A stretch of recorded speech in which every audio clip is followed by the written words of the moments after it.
ကြောင့်ဆုတောင်းခြင်းထဲမှာအဓိကအချက်နှစ်ခုကအေလိယရဲ့ဆုတောင်းနည်းထဲမှာကျွန်တော်တို့အတူယူဖို့ရန်အတွက်ဒီနေ့ပထမချက်ကဘာလဲဆိုတော့ဖယားသခင်ကိုလူတွေသိဖို့ရန်အတွက်ကျွန်တော်တို့ရဲ့ဆုတောင်းခြင်းက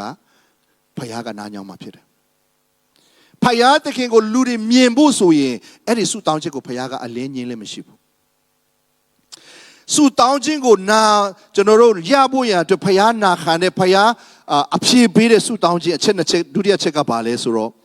လူတွေရဲ့စိတ်နှလုံးသားဖယားသခင်ဘက်ကိုလဲလာဖို့ရန်အတွက်ဆုတောင်းတဲ့ဆုတောင်းခြင်းကအာကြီးသောဆုတောင်းခြင်းဖြစ်တယ်။ဖယားကဘယ်တော့မှညင်ပယ်လည်းမရှိဘူး။ဒါကြောင့်ဆုတောင်းတဲ့အခါမှာကျွန်တော်တို့ယေရှုခရစ်တော်ကကျွန်တော်တို့ဆုတောင်းနည်းသင်ပေးတဲ့အခါမှာရှင်မသက်ခရစ်ကျမ်းထဲမှာပါတယ်လေ။ကောင်းကင်ဘုံ၌အလိုတော်ပြည့်စုံတဲ့ကဲ့သို့မြေကြီးပေါ်မှာလည်းပြည့်စုံပါစေသော။ဒီကနေ့ဖယားသခင်အလိုတော်ပြည့်စုံဖို့ရန်အတွက်ဆုတောင်းပါ။တင်းရဲ့ဆုတောင်းခြင်းဖယားသခင်နားမညောင်းပဲမနေဘူးနော်။ကိုလိုအပ်ပြီးတော့ကိုလိုချင်တဲ့ဆုတောင်းခြင်းကတော့ဖယားက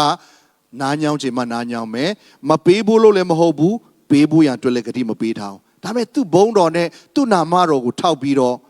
သူ့ရဲ့ကောင်းမြတ်ခြင်းကိုလူတွေမြင်ဖို့ရန်အတွက်ဖြစ်မယ်ဆိုရင်ဖယားသခင်ရဲ့နှလုံးသားကိုလူတွေမြင်ဖို့ဖြစ်မယ်ဆိုရင်လူတွေဖယားနဲ့ဝေးနေတဲ့လူတွေဖယားကိုပြန်လာဖို့ရန်ဖယားစီပြန်လာဖို့ရန်အတွက်ဆိုရင်တင်ဆုတောင်းတဲ့ဆုတောင်းခြင်းကိုဒီကနေ့ဖယားသခင်နားမညောင်းပဲနဲ့မနေဘူးအဲ့လိုဆုတောင်းတဲ့အခါမှာအေလိယဆုတောင်းတဲ့အခါမှာနှုတ်ကပတ်တော်ထဲမှာ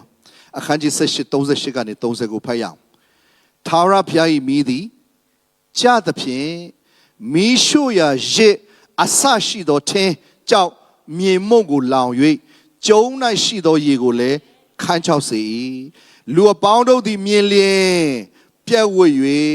ထာဝရဘုရားသည်ဖယားသခင်ဖြစ်တော်မူ၏ထာဝရဘုရားသည်ဖယားသခင်ဖြစ်တော်မူ၏ဟုဝန်ခံကြ၏လက်ခုပ်တီးအောင် praise the Lord